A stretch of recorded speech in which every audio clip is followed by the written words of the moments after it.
Howdy folks, Kathy Williams-DeVries here, coming to you from my regular handycam rather than the webcam.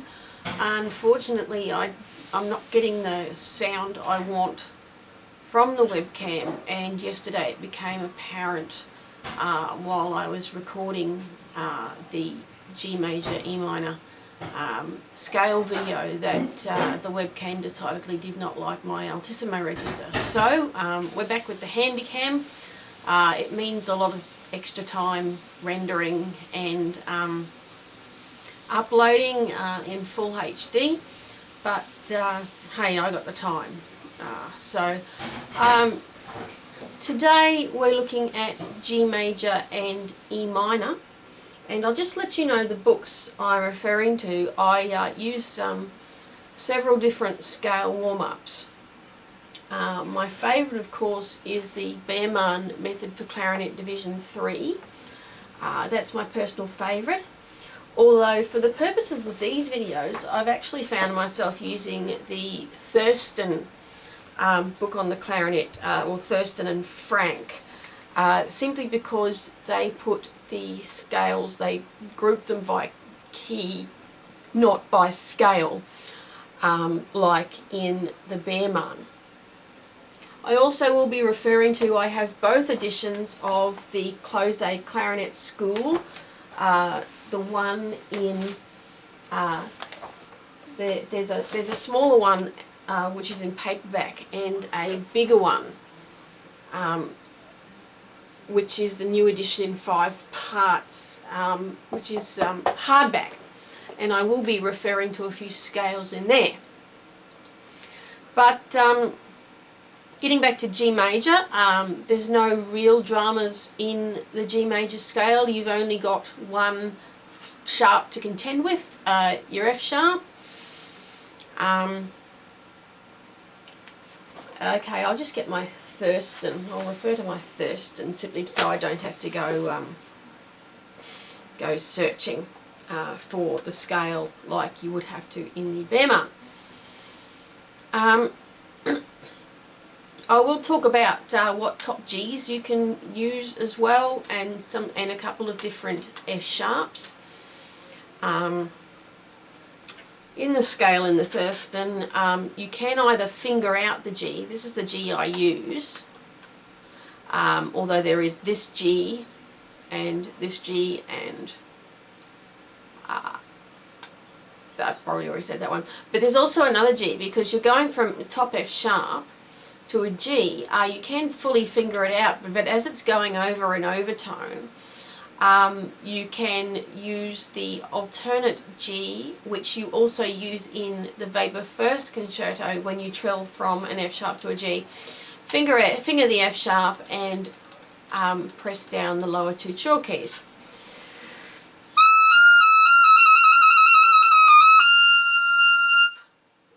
That's coming from the Weber first concerto, just towards the end of the first movement. So there's a couple of things you can do in the G major scale with regards to the top G. You can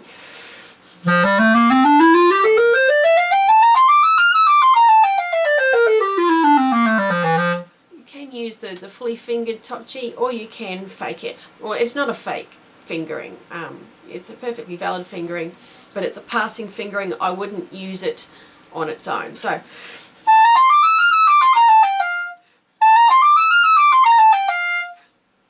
there's no real drama with the G major scale. There are, however, difficulties in the E minor scale. In the harmonic minor, your augmented second between 6 and 7 of degrees of the scale, you will need to use your left hand C, simply because you need to use the left hand C in order to play the right hand D sharp.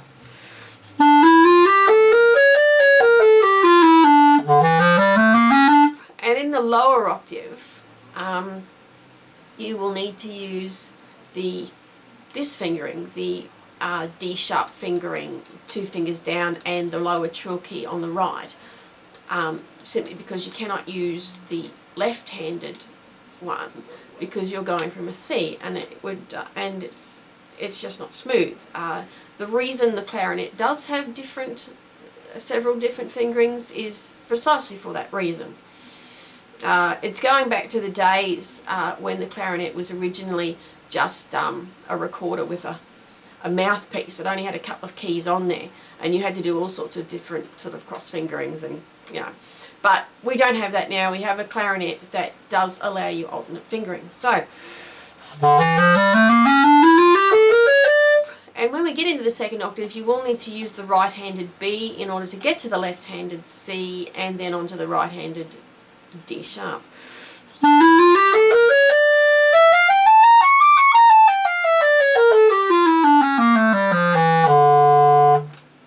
So that's your E minor harmonic. The melodic scale, again, but instead of using the left hand C, you are using the left hand C sharp. And here, in the lower octave, between the B and the E, you've got C sharp to D sharp. Again, there's only one D sharp finger you can use, which is the one with the right hand. But going from B to C sharp to D sharp, you are using, sort of almost a couple of cross fingerings. You need, I would actually take that part of the scale out, which will come in handy when you are doing E major. Now, in the next octave, again, right-handed B, left-handed C sharp, right-handed D sharp. And then in the next octave, there's a slight difficulty. You are playing B to C sharp to D sharp. And you can see what I'm doing in my right hand here. It does take a little bit of coordination. I would take that out as well.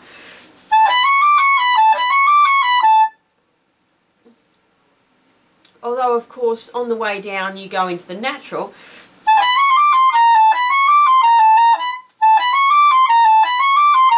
And even I'm having a little bit of trouble with that. That's probably a good thing to take out. So your E minor melodic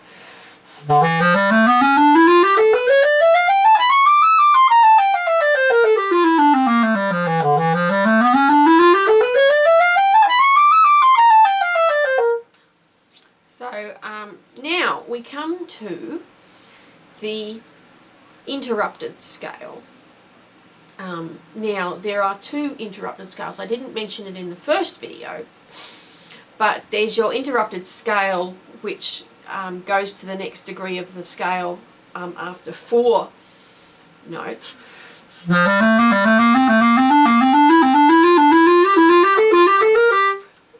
And there's no real dramas with that. You only go up to a top E, you're not fiddling around in the top Gs, which is fine.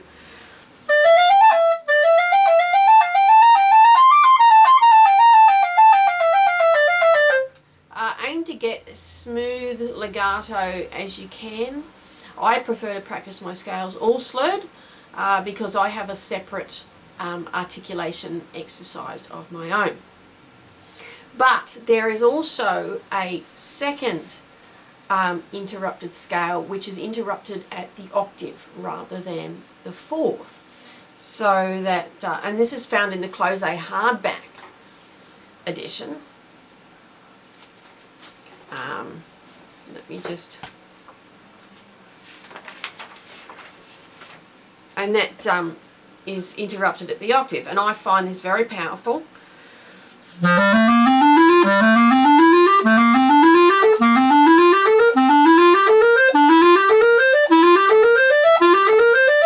And it's brilliant because it does go up to the top G.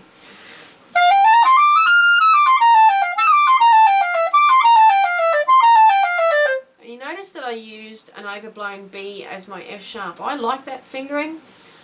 In the context of this scale, it's probably just as easy.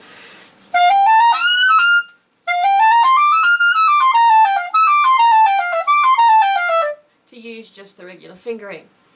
Now there's no great dramas there, but And while I'm here on the interrupted scale at the octave, I will look at E minor while we're here. It's written as a melodic in this particular edition of Close, though there is the option for the harmonic, that is the natural C's are written in.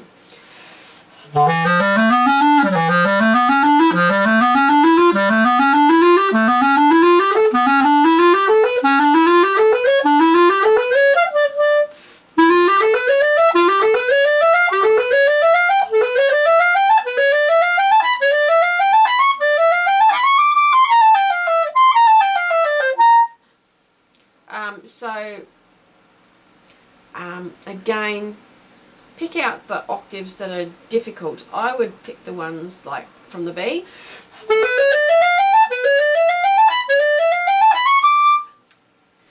But let's go on to the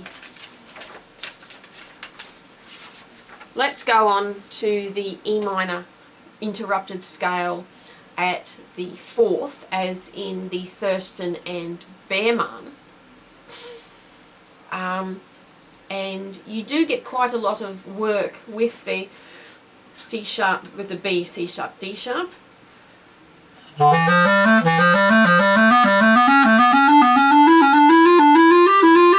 Now in the next octave we reach a situation where we're going to need to slide between the D sharp and the B, simply because there's no other way to do it, unless of course you have that extra key, which I don't tend to use. What you need to do is you're going from a, you say A, right hand B, left hand C sharp, right hand D sharp. Now, what you have to do is slide from the D sharp to the B in the right hand, because you're going B, C sharp, D sharp, E in the very next beat. And I recommend that you, I'm doing this deliberately, wipe your little finger just along the nostril there, because there's a little bit of oil or grease there, and that will help you slide between the D sharp and the B.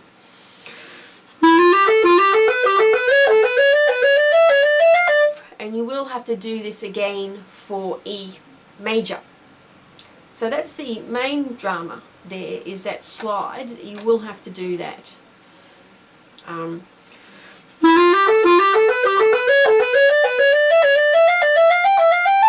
And then it's straightforward.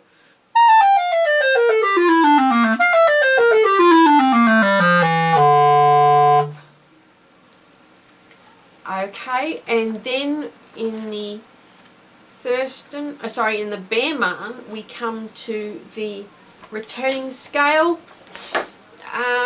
Not a lot of drama. Again, lower down, but do practice the upper octave.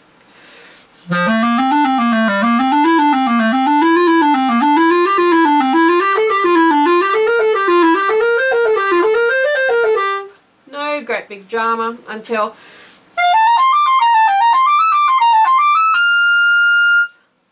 I like this G. Sometimes I will put the C sharp, G sharp key down as well to help it come out, but there's no great drama there. You can use this F sharp.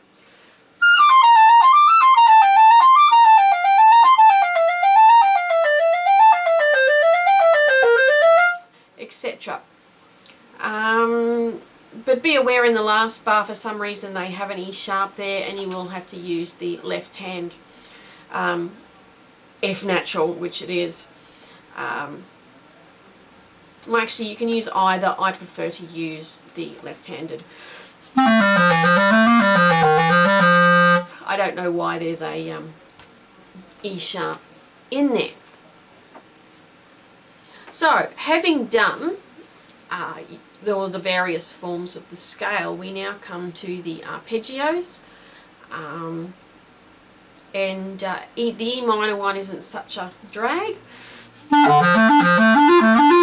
Sorry, that's not very clean.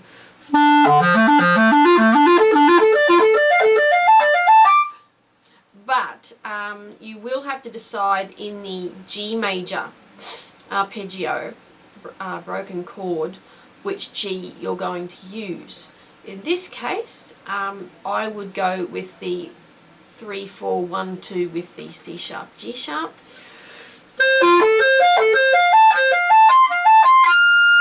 Comes out fairly easily, or you can use the 1, 3.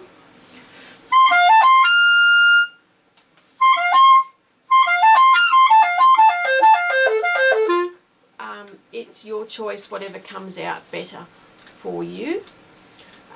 In the Behrman,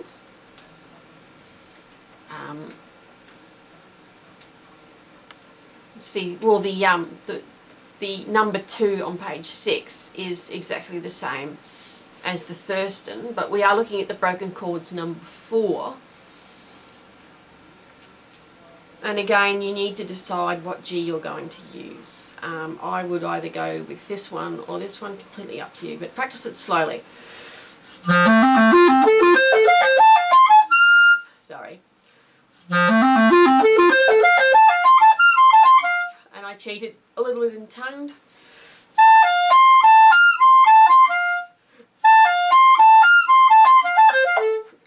And again.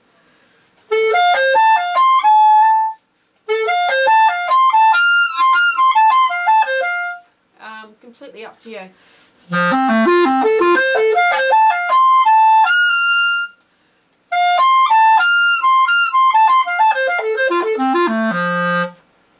But the E major isn't too much of a drama.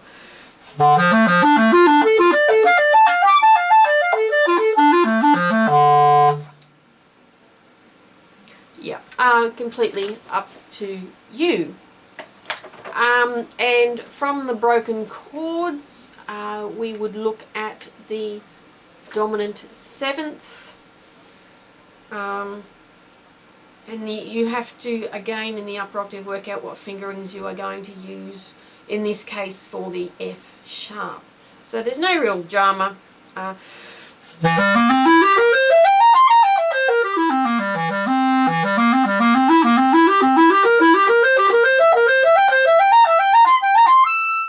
In this case, I like using the overblown B flat.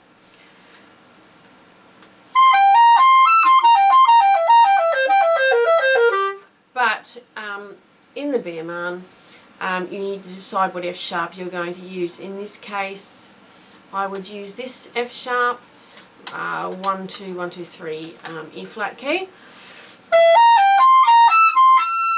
But maybe on the way down, I might use the overblown B flat as the so.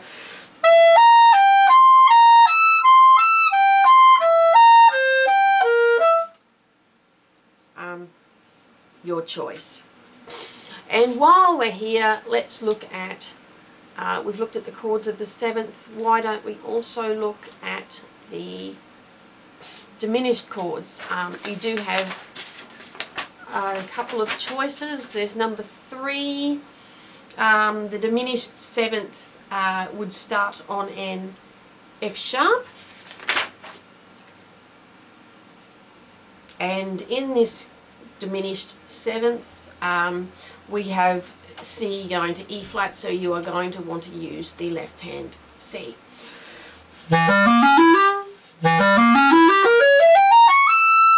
And for the top F sharp, I would use the overblown B flat.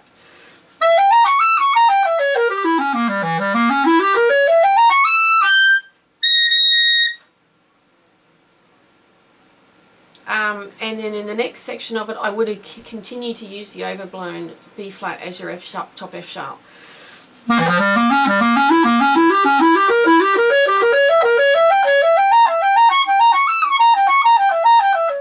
But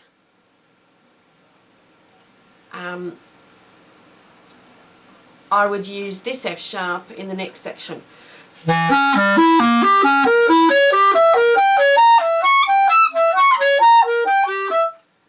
Not ideal, but it works out okay. And again, now here, this E flat, I would use 2, 3, half hole the right ring finger to get that E flat.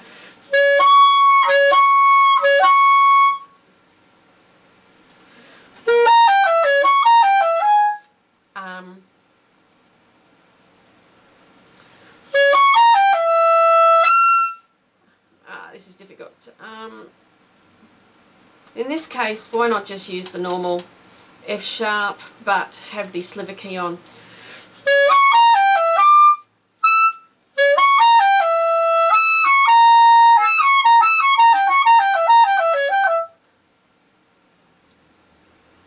And again, I would use this F sharp.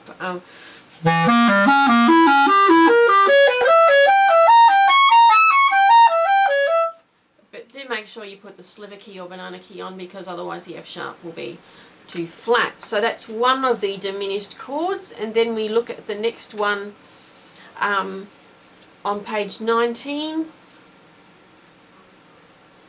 Probably use the sliver F sharp again.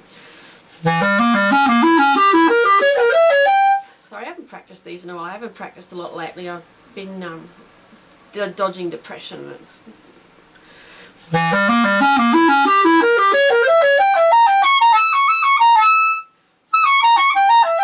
Actually, that works really well, so that when you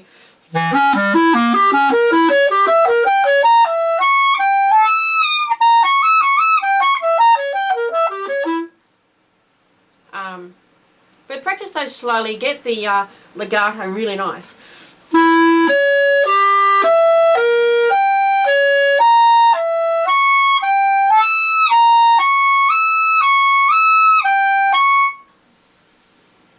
Just like I recommended for the scales in sixths. Now, we've done all those. We then go to the scales in thirds. Again, in G major, work out what top F sharp and G you want to use. It's not an issue in the first 4 bars.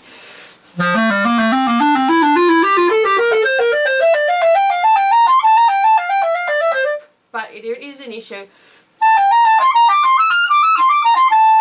And probably just use the regular fingerings there. In the E minor, you don't need to do any sliding, but there is work for the pinky fingers.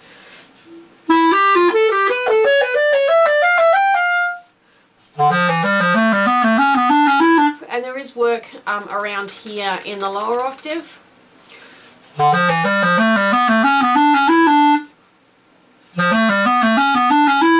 And then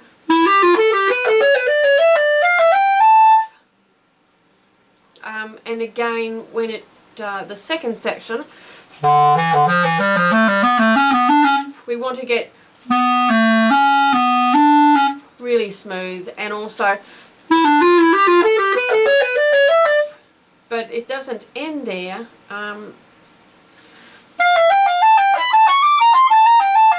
You need to get that really smooth as well, just regular fingerings there. So what else do we have? I think we are ready, having done everything else, yes, to do the scales in sixths. The G major scale in sixths isn't all that much of an issue. For G major, you just want to get your connections really smooth. In E minor, however, it's written out for the melodic, and these scales in sixths, you think for a little bit that you're actually playing in E major until you hit the G and A, until you hit the G natural. But again, get the connections really smooth.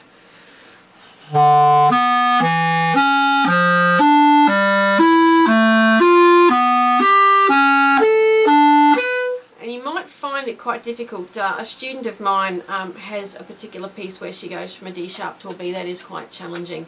Take that out by itself. And unfortunately, because it's not a throat tone, you can't leave the right hand down. You do have to figure it out, but have the fingers waiting over the keys.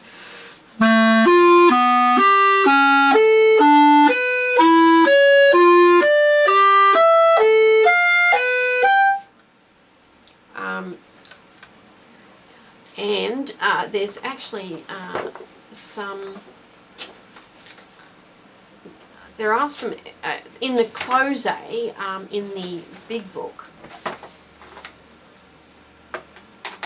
In the big book, and I do recommend this. They do have the scales in 6. Let me just find it, and the scale in octaves as well. And they actually these are some really good pages, because from page 185 you get the scales in major seconds, minor thirds, major thirds. So you've got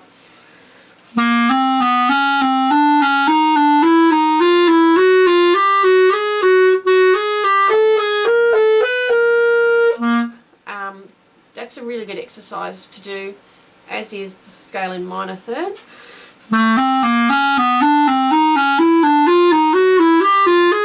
I actually had to learn these for my degree at the Royal College of Music, and found them most helpful, especially when I was playing bossa, with regards to the scales in minor and major thirds.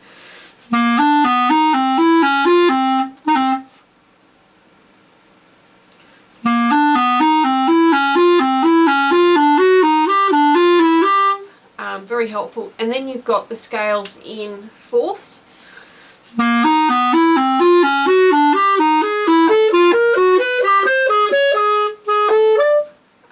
And there's a couple of versions of that. There's the one going up, and then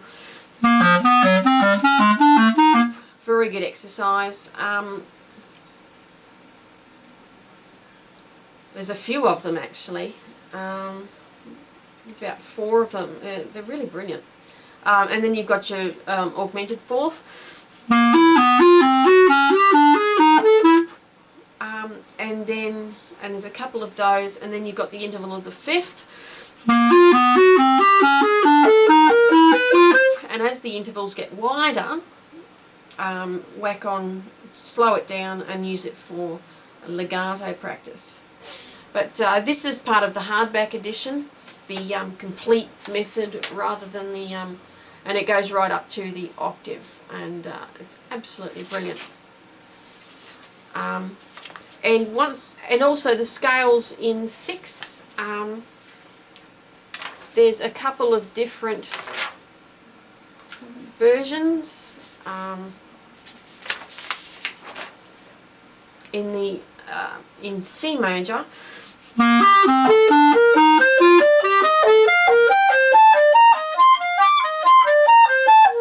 Very good, and similarly in G major. But these only seem to be... Oh, we do have the majors and the minors. So I recommend that you practice those as well, and in the minor.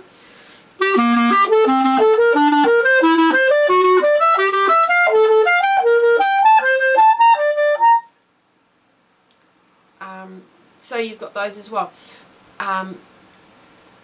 So I do recommend this particular close-a. The soft cover close-a doesn't quite have all that stuff. So that's my introduction for you for G major and E minor. I think I've covered just about every possible scale type that you can use to help you get to know these keys. Please join me for another video when I will look at F major and D minor. Thanks for listening. Bye for now.